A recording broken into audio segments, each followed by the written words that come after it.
ഇപ്പോൾ ത്രെഡ്സിൽ ഏതെങ്കിലുമൊക്കെ പ്രൊഫൈൽ നിങ്ങൾക്ക് വേണമെന്നുണ്ടെങ്കിൽ മ്യൂട്ട് ചെയ്ത് വെക്കാവുന്നതാണ്. അപ്പം അവർ ഇടുന്ന പോസ്റ്റുകളും കാര്യങ്ങളൊന്നും നിങ്ങൾക്ക് കാണാൻ പറ്റില്ല, അതിൻ്റെ നോട്ടിഫിക്കേഷൻസും കാര്യങ്ങളൊന്നും നിങ്ങൾക്ക് ലഭിക്കില്ല. അപ്പം ഈ ഒരു വീഡിയോയിൽ നമ്മൾ നോക്കാൻ പോകുന്നത് ത്രെഡ്സിൽ ഒരു പ്രൊഫൈൽ എങ്ങനെ നമുക്ക് മ്യൂട്ട് ചെയ്ത് വെക്കാം എന്നുള്ളതിനെ കുറിച്ചിട്ടാണ്. അതിന് വേണ്ടിയിട്ട് ത്രെഡ്സ് ആപ്ലിക്കേഷൻ ഓപ്പൺ ചെയ്യുകയാണെന്നുണ്ടെങ്കിൽ നിങ്ങൾക്ക് ഇവിടെ കുറേ സജഷൻസും കാര്യങ്ങളൊക്കെ കാണാൻ പറ്റും.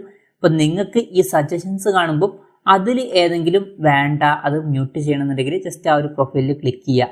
ഇനി അതല്ല എന്നുണ്ടെങ്കിൽ ഇവിടെ നമുക്ക് സെർച്ച് ബട്ടൺ കാണാൻ പറ്റും. ജസ്റ്റ് അതിൽ ക്ലിക്ക് ചെയ്തിട്ട് നിങ്ങൾക്ക് ആരെയാണോ മ്യൂട്ട് ചെയ്യേണ്ടത് ആ ഒരു കോൺടാക്റ്റ് സെർച്ച് ചെയ്ത് കണ്ടുപിടിക്കാവുന്നതാണ്.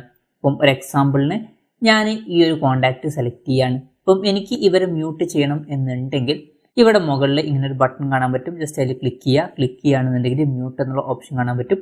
അപ്പോൾ ഇങ്ങനെ ഒരു പോപ്പപ്പ് മെസ്സേജ് വരുന്നതായിരിക്കും. ഇതിൽ മ്യൂട്ട് പോസ്റ്റ് എന്നുള്ള ഓപ്ഷൻ കാണാൻ പറ്റും. ജസ്റ്റ് അതിൽ ക്ലിക്ക് ചെയ്യുകയാണെന്നുണ്ടെങ്കിൽ ഇവരുടെ പോസ്റ്റുകളൊന്നും നമുക്ക് അധികം കാണാൻ കഴിയില്ല, ഇവർ മ്യൂട്ട് ആവുന്നതായിരിക്കും. പിന്നീട് വേണമെന്നുണ്ടെങ്കിൽ ഇവരെ അൺമ്യൂട്ടും ചെയ്യാവുന്നതാണ്. അതിന് വീണ്ടും ഇതിൽ ക്ലിക്ക് ചെയ്തിട്ട് അൺമ്യൂട്ട് എന്നുള്ളതിൽ ക്ലിക്ക് ചെയ്താൽ മതി. പിന്നെ നമ്മൾ മ്യൂട്ട് ചെയ്തിട്ടുണ്ട് എന്നുള്ള കാര്യം അവർ അറിയില്ല.